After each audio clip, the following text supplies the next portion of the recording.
El bono del Tesoro americano a 30 años llegó a 5,2%, el nivel más alto en 18 años. El bono a 10 años tocó casi los 4,7%. El S&P 500 encadenó 3 sesiones consecutivas en negativo y la Reserva Federal no movió nada. La Reserva Federal volvió a dejar sin cambios el rango objetivo de las tasas de los fondos federales por tercera reunión consecutiva. Entonces, si el Banco Central más poderoso del mundo no actuó, ¿quién tiene el poder de mover las tasas de interés?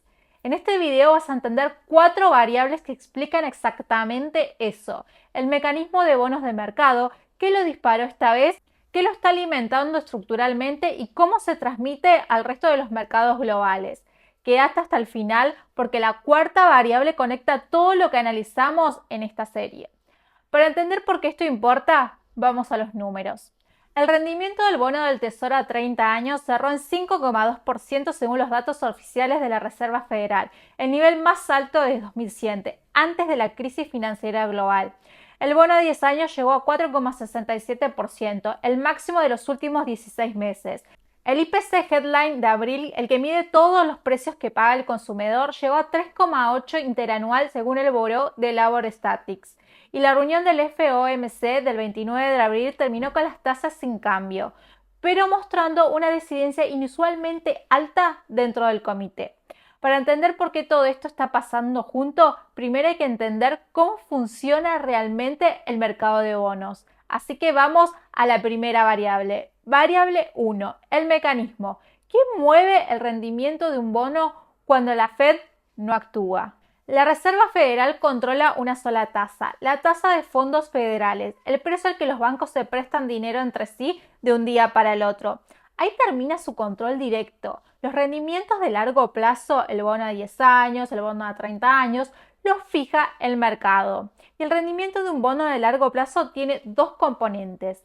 El primero es lo que el mercado espera que haga la Fed con las tasas cortas a lo largo del tiempo. El segundo, y es el que nos importa acá, es el TER Premium, la compensación adicional que exige el mercado por prestar dinero a largo plazo, en lugar de a corto plazo, que incluye la incertidumbre sobre cuánto va a ser la inflación en los próximos 10 a 30 años y la incertidumbre sobre la situación fiscal del emisor.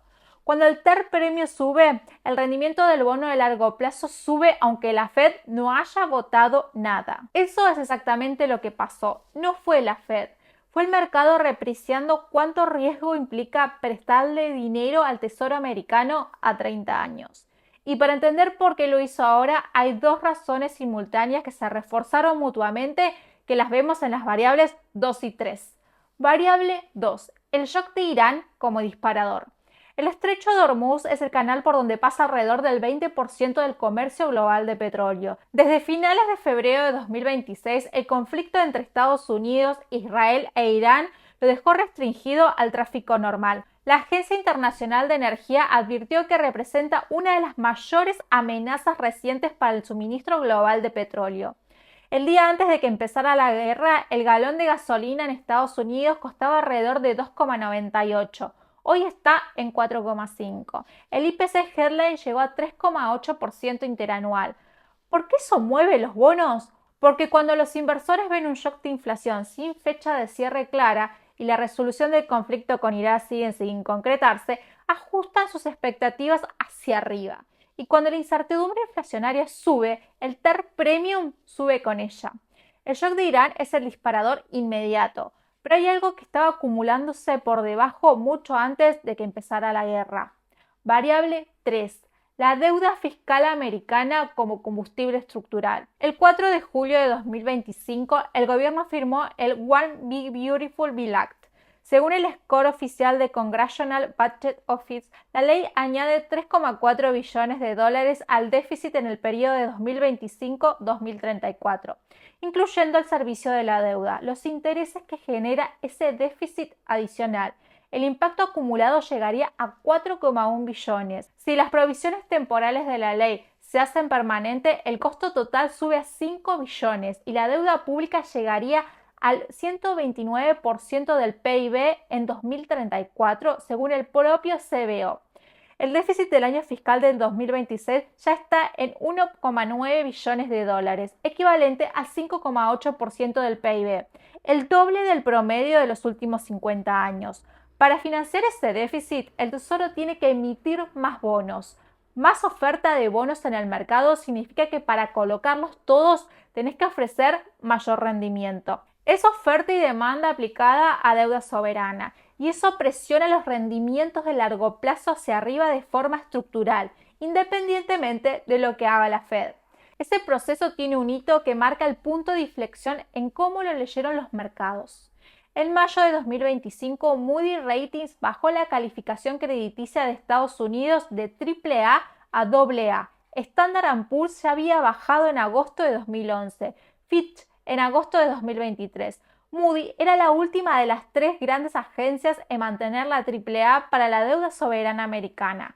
Cuando finalmente actuó, el argumento fue el mismo que el de los otros dos. Los déficits fiscales estructurales no tienen solución visible en el horizonte y los pagos de intereses sobre la deuda están proyectados para absorber una proporción cada vez mayor de los ingresos federales durante la próxima década. La deuda pública en manos del mercado ya está en 101% del PIB según el CBO y la trayectoria no baja. El shock de Irán encima de esa base fiscal es lo que el mercado procesó. Dos fuerzas distintas operando en la misma dirección, más incertidumbre inflacionaria y más dudas sobre la sostenibilidad fiscal. Las dos suben el TER Premium. Las dos suben el rendimiento del bono a 30 años. Y cuando ese rendimiento sube, nada de los mercados globales queda igual. Variable 4. El tablero global. ¿Qué se movió? El rendimiento de bono a 10 años del Tesoro americano es la tasa de referencia del sistema financiero global. Todo se prisea en relación a ella, incluyendo las hipotecas, el crédito corporativo y la deuda soberana de otros países. Cuando ese rendimiento sube, las condiciones financieras se aprietan en todo el mundo, aunque ningún otro banco central haya actuado. En las acciones americanas, el S&P 500 cerró 3 sesiones consecutivas en negativo. Lo documentado en la historia macroeconómica muestra que cuando los bonos ofrecen mayor rendimiento, ese cambio de incentivos ha coincidido históricamente con periodos de mayor presión sobre las evaluaciones de renta variable. En los mercados emergentes el impacto es más severo. La combinación de rendimientos americanos altos con un dólar que se fortalece es históricamente uno de los escenarios de mayor presión para las economías en desarrollo. Y sobre el oro, sabes que hay dos fuerzas que operan en sentido opuesto sobre su precio en este contexto. Cuando los rendimientos suben, el costo de oportunidad de tener oro aumenta porque el oro no paga interés. Pero cuando la credibilidad fiscal de un emisor soberano se deteriora, el oro funciona como activo de reserva alternativo y la demanda históricamente sube. Lo que está documentado en la historia es que en ciclos similares el comportamiento del oro ha reflejado cuál de las dos fuerzas terminó dominando. Y si no viste el video de la semana pasada sobre el oro, te dejo el link para que no te lo pierdas. Ahí vemos el mecanismo a fondo. 4 cosas concretas para monitorear. Primero, la posición de Trump sobre Irán. Si hay un acuerdo de reapertura del estrecho de Hormuz o si el conflicto escala, ese es el interruptor directo sobre las expectativas de inflación que están moviendo los rendimientos. Segundo, la primera comunicación pública de Kevin Warsh, presidente de la Fed, confirmado el 14 de mayo tras una votación ajustada en el Senado. El mercado históricamente ha reaccionado con fuerza a los primeros discursos de un presidente de la Fed entrante. Cada palabra se leerá para ver hacia dónde va la política monetaria. Tercera, la reunión del FOMC del 17 de junio. Si sube, baja o pausa y con qué nivel de consenso, porque el voto de abril ya mostró una fractura interna importante dentro del comité. Cuarto, si el rendimiento del bono a 10 años supera el 5% antes de esa reunión, ese movimiento sería la señal más clara de que el mercado está endureciendo las condiciones financieras incluso antes de que el FOMC vote. La historia de los ciclos de bonos muestra que el mercado de deuda soberana puede endurecer las condiciones financieras globales sin que ningún banco central vote nada. ¿Crees que este sell-off es el mercado reaccionando a un shock de corto plazo o es el inicio de un repricing estructural sobre la credibilidad fiscal de la primera economía del mundo? Contame en los comentarios. Y si todavía no viste los videos anteriores de esta serie, el shock petrolero 2026 versus 1974, el análisis de Warsh y la nueva Fed y el video del oro están en el canal y son el punto de partida de todo lo que estamos analizando acá.